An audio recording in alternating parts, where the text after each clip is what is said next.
आणि आत्ताच्या क्षणाची एक अत्यंत महत्त्वाची आणि मोठी बातमी आहे देवेंद्र फडणवीसांसंदर्भातली। फडणवीसांनी अजित पवारांना पत्र दिलंय।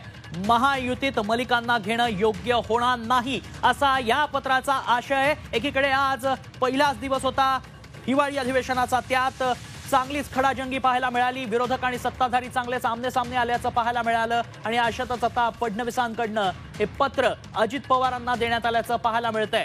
त्यात म्हणण्यात आलंय महायुतीमध्ये मलिकांना घेणं योग्य होणार नाही। त्यामुळे नवाब मलिक आता कोणत्या गटाचे हा प्रश्न आहेच, मात्र दुसरीकडे महायुतीतनंही त्यांना विरोध असल्याचंच पाहायला मिळतंय। अजितदादांना हे पत्र पाठवण्यात आलेलं आहे। राज्याचे उपमुख्यमंत्री देवेंद्र फडणवीसांनी अजित पवारांना पत्र दिलंय। महायुतीत मलिकांना घेणं योग्य होणार नाही असं फडणवीस म्हणतात।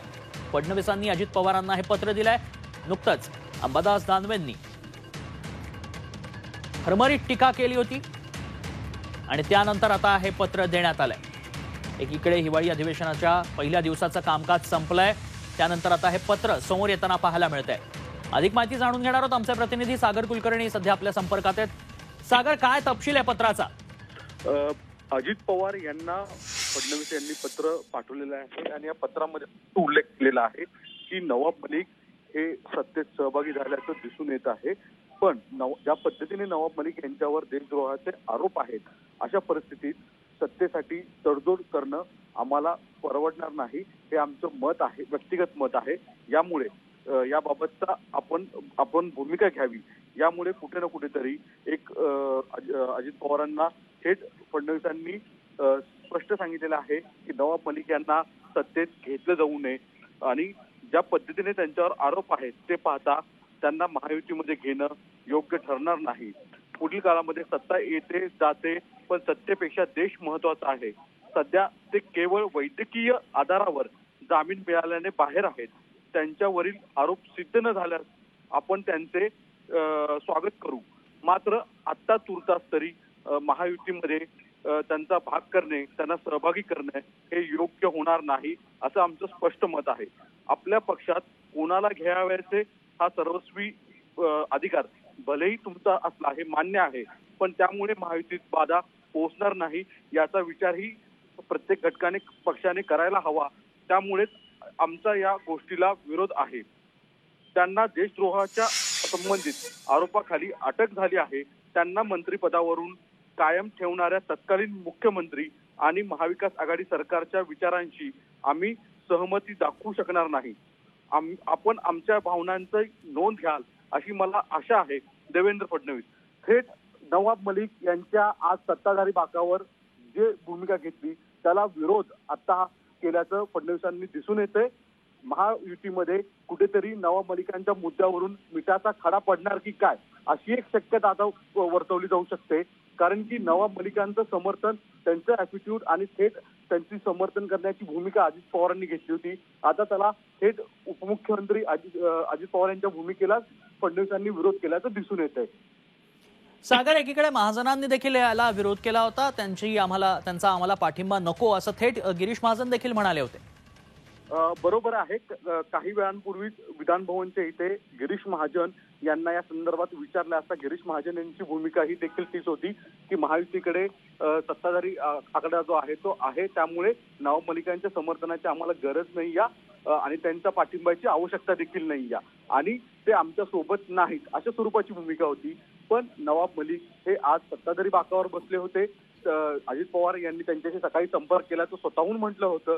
यामुळे नवाब मलिकांचा मुद्दा ही आता महायुतीमध्ये मिठाचा खडा ठरणार का, पुढच्या कालावधीमध्ये अजून यातनं काही नवा वाद निर्माण होणार का, की अजित पवार याबाबत थोड्या वेळामध्ये काही भूमिका मांडणार हे बघावं लागेल। पण फडणवीसांनी जाहीर भूमिका घेतलेली आहे। अधिवेशन सुरू आहे, अशा परिस्थितीत अजित पवारांच्या एका आमदारावर सहमती नाही हे स्पष्ट सांगितलेलं दिसून येतंय। अगदी खरं आहे सागर, पण एकीकडे डिफेन्सिव्ह भूमिका घेताना पाहायला मिळत आहे। भाजप असेल या सत्तेतलं मोठा वाटा भाजपचा आहे, पण दुसरीकडे नवाब मलिकांकडनं किंवा अजित पवारांकडनं याबाबत काही माहिती मिळते, त्याबाबत त्यांनी काही वक्तव्य केली आहेत, त्यांच्याकडनं काही आलाय रिप्लाय? वास्तविकतेत नवाब मलिक यांना माध्यमांशी थेट बोलण्याच्या परवानगी कोर्टाने दिली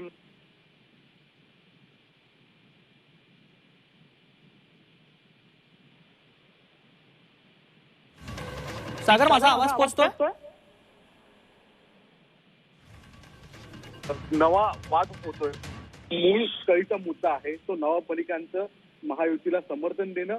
भाजपने ज्या पद्धतीने नवाब मलिकांना देशद्रोही म्हणत आरोप केले होते, मोठ्या प्रेस कॉन्फरन्स स्वतः फडणवीसांनी केल्या होत्या, या सगळ्या गोष्टीमुळे कुठे ना कुठेतरी मोठी राजकीय प्रतिमा डॅमेज होते की काय असं भाजपला वाटतं. यामुळेच कदाचित फडणवीसांनी आज ज्या संदर्भातलं पत्र खुलेआम लिहिल्याचं दिसून येतं. वास्तविकतेत भाजपचे नेते आणि त्यातही देवेंद्र फडणवीस कोणतीही राजकीय भूमिका मांडताना विचारपूर्वक मांडतात. ज्या पद्धतीने त्यांनी हे पत्र खुल्या पद्धतीने अजित पवारांना दिलेलं आहे, याचा अर्थ स्पष्ट आहे की भाजपला आणि फडणवीसांना स्पष्ट भूमिका घ्यायची आहे नवाब मलिकांच्या बाबतीत. त्यांनी महायुतीमध्ये सहभागी होऊ नये. सरकारला याबाबत अडचणीत ठरू शकतं आणि भाजपच्या प्रतिमेला सुद्धा डागाळण्याची शक्यता नाकारता येत नाही. त्यामुळे इतक्या उघड पद्धतीने ही भूमिका घेतल्याचं दिसून येतंय. गिरीश महाजन यांनी उघड पद्धतीने सुद्धा त्यावेळेस विरोध केल्याचं दिसून येतंय. पण स्वतः भाजपाचे नेतृत्व करणारे जे सर्वात जास्त मोठे नेते आहेत फडणवीस, हे थेट अजित पवारांना पत्र देत आहेत. गिरीश महाजन यांची उघड भूमिका होती की आम्हाला त्यांच्या पाठिंब्याची गरज नाही. जी बहुमताची मॅजिक फिगर आहे त्यापेक्षा अधिक आमदार हे आता उपलब्ध आहेत महायुतीकडे. पण फडणवीसांनी मात्र थेट उघड भूमिका नवाब मलिकांच्या बाबत घेतलेली आहे आणि सत्तेसाठी तडजोड केली जाणार नाही हेच संकेत देऊ पाहतायत. यामुळे आता राष्ट्रवादी काँग्रेस विशेषतः अजित पवार यांची एक मोठी राजकीय कोंडी होईल हे यातून दिसून येतं. अगदी सागर, पण भाजप कुठेतरी अगदी सावध पवित्रा घेताना पाहायला मिळतं. या सगळ्यामध्ये कुठेही सरकारची प्रतिमा मलिन होऊ नये याची काळजी घेताना पाहायला मिळतंय. सरळ आहे. याचं कारण की मुळात नवाब मलिक यांना ज्या पद्धतीने आरोप केले गेले होते आणि थेट त्यांचा आता सत्तेत सहभाग झाला तर एक मोठी अडचण होऊ शकते. आपल्यास माहित आहे की राष्ट्रवादी काँग्रेसमधील हसन मुश्रीफ हे देखील मुस्लिम चेहरा आहे. त्यांच्यावर देखील मोठ्या प्रमाणात आरोप होते. त्यातूनच सावरत असताना आता परत एकदा नवाब मलिकांचं समर्थन घेणं हे कुठे ना कुठेतरी भाजपसाठी डोकेदुखी ठरू शकतं. कदाचित याची जाणीव झाली असावी आणि ज्या पद्धतीने आज विरोधी पक्ष नेते अंबादास दानवे यांनी सरकारवर आणि फडणवीसांवर थेट टीका केली गेली होती, ती कुठे ना कुठेतरी राजकीय जी चूक आहे ती करेक्ट करण्याचा प्रयत्न या माध्यमातून फडणवीस करू पाहतायत असं दिसून येतं. त्यांनी भलेही सॉफ्ट भाषा जरी वापरली असली तरी एक गोष्ट लक्षात घ्यायला हवी की फडणवीस यांच्यासारखा नेता जाहीर पत्र लिहितो आणि त्याच्यामध्ये आमची भलेही व्यक्तिगत मत हे आहे की तुम्ही नवाब मलिकांचं समर्थन घेऊ नये, पण याचा आपण विचार गांभीर्यपूर्वक कराल असं त्यावेळेस म्हणतायत. याचा अर्थ ते अजित पवारांना अप्रत्यक्षरित्या संकेत देऊ पाहतायत की तुम्ही नवाब मलिकांना घेऊ नये आणि त्याच्या स्वरूपाचे जर निर्णय घेतला तर कदाचित पुढच्या कालावधीमध्ये काही वेगळे काही घटना घडू शकतात असंही म्हणण्याला अर्थ आहे. अगदी सागर, पण याबाबत शिंदे गटाची काही भूमिका समजू शकली आहे का? कारण मुख्यमंत्र्यांची काही भूमिका आहे का याबाबत? वास्तविकतेत आपणास माहित आहे की नवाब मलिकांवरचे आरोप हे थेट फडणवीसांनी केले होते.